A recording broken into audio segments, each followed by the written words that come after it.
Hello everyone, எல்லாருக்கும் வணக்கங்க.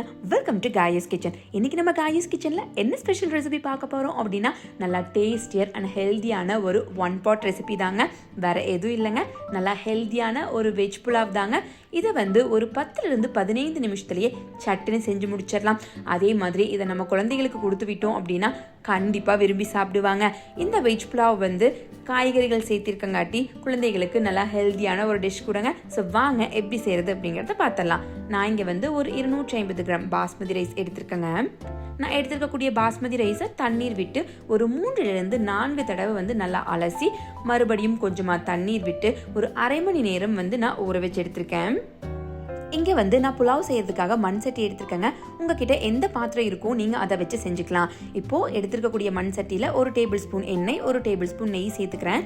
அதுக்கப்புறமா ஸ்டவ் ஆன் பண்ணிக்கலாம். நெய் உருகுனதும் ஒரு 2 பிரிஞ்சி இலை சேர்த்துக்கிறேன். கூடவே ஒரு 4 கிராம்பு சேர்த்துக்கிறேன்.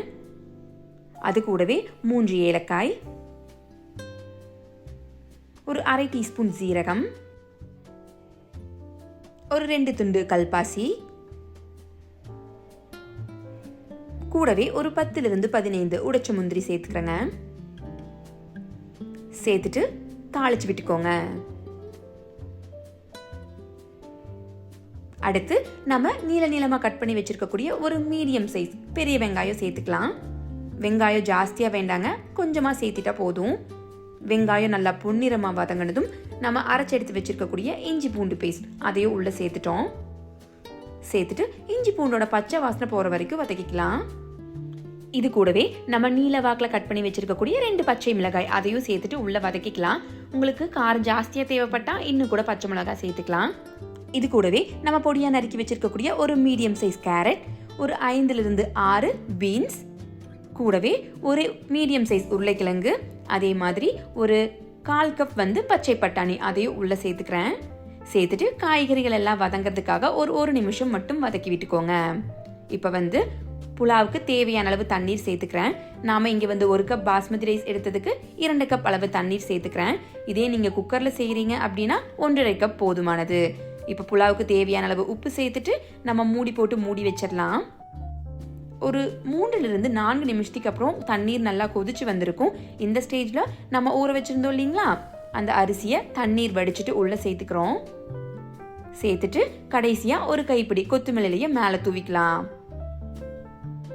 இப்போ ஒரு 10 நிமிஷம் மூடி போட்டு வேக விட்டுறலாம்.